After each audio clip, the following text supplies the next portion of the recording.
June the 25th, 2024. Guys, we've got an update from the National Hurricane Center in Miami. It's about 20 minutes old now. It's 7:45 p.m. Eastern, and now they are watching both of the storms that we all watch coming off the coast of Africa in both waves. This one still has a 20% chance of development. Tropical wave located over the southeastern Caribbean Sea is producing disorganized showers and thunderstorms as it moves quickly westward at around 25 miles an hour. Environmental conditions could become more conducive for some gradual development late this week over the western Caribbean Sea and or over the southwestern Gulf of Mexico. Now, guys, it made it through. I watched it early this morning. Made it through the Windward Islands, and it kind of degraded it some. But hurricanes will go through a cycle, even if they don't go through any land masses, where they will get intense, then kind of weaken up, and then re-intense. But it made it through. Still a large storm, and they're expecting it to increase in intensity. Still showing the same path going into Mexico here. Second storm, 20% chance of development. Says this tropical wave centered a couple of 100 miles south of the Cabo Verde Islands is producing disorganized showers and thunderstorms. Some slow development of the storm is possible this weekend and into early next week, while it moves generally westward around the central and western tropical Atlantic at 15 to 20 miles an hour. So we are getting into the August section of hurricane season quite a bit early, guys, because usually you don't see these type storms start forming until then. We'll see how strong they become. But something has happened. You guys remember last night in the video on the tropical update, I was showing you where the high pressure that was over the southwestern or southeastern U.S. and over the Gulf of Mexico was pushing the storms back over Cuba and back over the Yucatan. Well, that's still happening in the eastern Gulf, but the western Gulf has reversed that trend, and things are starting to move north now. And I expect they may do it tonight. I don't know, but I'm going to go ahead and put my watch out of a system that's already in the Gulf of Mexico and is taking advantage of this change of the wind patterns. Now, let's take a look at the satellite live this evening over the Gulf of Mexico, guys. What you're going to see is, if you remember last night, the entire Gulf, everything was pushing south. It was pushing the storms back over Cuba, just like I mentioned, and back over the Yucatan. But now the western side of the Gulf is starting to move north, and I think that's because the high pressure area that's bringing all this heat in is starting to move to the east slightly. But watch this section of it right here. It senses that it has a kind of a free ride north, and that it starts to rotate. Let's play it forward. And this side is still kind of getting pushed down, and the high pressure is pushing these storms over Florida, but not in the western side of the Gulf, guys. And this is pushing north towards Texas, and look right there. I'll try to get a little bit closer, and I'm going to speed it up just a notch so that you can see right here. Watch what happens soon as it senses it. We've got a very fast circulation right here in these storms. Now, what will happen, we don't know yet. Nobody's watching it yet. But this is what we have. Let's look at the infrared on it and check out what happens. As soon as the winds reverse from pushing everything offshore here in the western Gulf, this thing steps into the Bay of Campeche, and watch the storms start to form. Again, the rotation is right there. Hope you can see it. If you're on a cell phone, you may not can. I'm probably by daylight, or maybe the 8 a.m. update, we'll see something from the National Hurricane Center about this. And because of the way we see this movement here, I'm not sure where it's going to go. We also see some of the upper storm clouds moving west back towards Mexico. It may get tied up in that. But I'm going to keep an eye on this, and I want you guys to you can go to National Hurricane Center or COD radar. All of these are on bpearthwatch.com. They've been there for years, guys.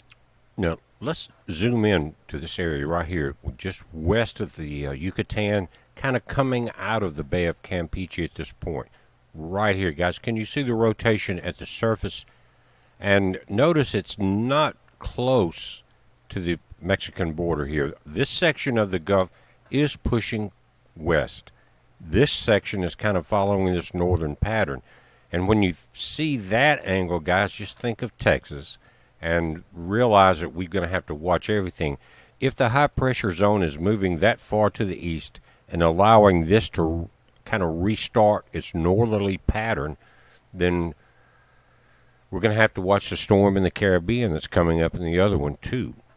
But I'm going to put this, let me change the speed just a minute. Make sure you can see this rotation right in there, guys. So as it came off the Yucatan, it started speeding up. See that? But it was dry. Now it's not dry. By in the morning, we'll know more about it, but just pay attention to the speed as it accelerates into this rotation right through there. I'm going to speed it up one more time, just give you an idea. See that? Man. And it is not moving to the west, it's moving to the northeast. Let's watch this, guys. And now, I want to wrap some more information within the storm report. I'm not going to go into detail, but I'm going to put a link there so you can look at it in detail. Now, guys, this is War News 247. Remember, they've been offline for several months. I didn't know they were going to come back on, but they were really the best source of information coming out of this section of Europe. And it's a Greek-run publication. So, in the top right, I'm on Windows 11 now. It will pop down to translate into English. Now, if you're on Apple, I don't know, or if you're on a phone, I don't know that. I only know how to operate Windows 11, right? But it will it probably, when you click to the link I put below, come up in Greek. Just translate it. And for you guys in the comments, many of you are much smarter than I am on Apple and the phones and all that. So if you see a question, come in there and help some of these fellows or these ladies that are trying to figure out how to translate this. But again, Russia and the War News 24/7 group realizes what just happened in the U.S. It's saying the U.S. preparations peak. Conscription reinstated. And that's been a long time since Vietnam, remember?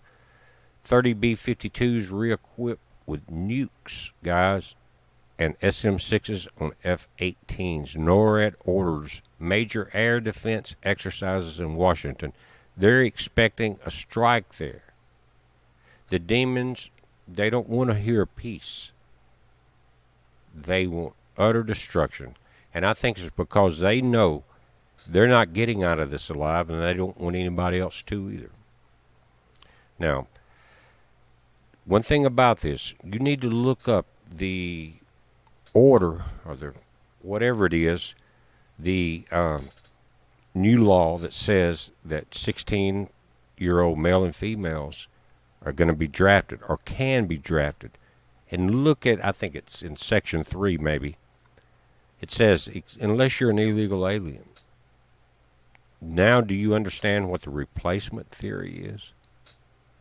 Now, over to the right, I'm tired, it's been a long day, but I'm going to link you to information that you can go in and dive into and understand. But I think you're getting enough leads into this deal because you need to be aware of what we're dealing with. Over here, it says lifting the de facto ban by T. Biden. I don't know where they get these T's and all of that. But anyway, it should say, oh, Biden. Green light for the deployment of U.S. forces in Ukraine. NATO Army follows. Now, they're following, but again, the Suwalki corridor, guys, is a very narrow corridor, and Russia's preparing for that. It looks like there's going to be a major massacre of NATO troops, and how they will use that politically in their narrative, we'll have to wait and see. Here, Chinese fleets invade Philippines. You don't think we're in World War III? The U.S. responds with 400-kilometer range PRSM missiles. Now, something's wrong with that picture right there, because where's Hunter? Why is China buying up all the land, the farmlands in the U.S.? This is a diversion. Over here, Ukraine will drop a nuclear bomb, Russia says. British MP confirms block to the flow of NATO information. 81 Western media outlets have been closed.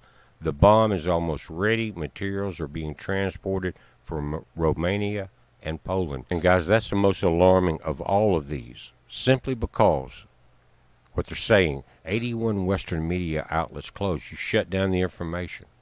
So these demons are going to rush in there through the Suwalki corridor and other places and push the bear to where he has no option but to release hell on NATO and the U.S. I will say this, Russia has made attempts to let the people know here. You may have read some of the articles, different radio transmissions and things like that, that they are not against us, but they're warning us that our leadership is about to get us all blown up. Again, this link will be at the bottom of the video. If you can't find it, just look up War News 24/7 and you'll find it. But guys, this is very important. So keep your eyes open, guys. It's getting late in the game. I hope you understand what I'm saying here. It's late. I'm getting tired. This is a heads up. Be safe, guys. Every one of you. I'll see you in the morning.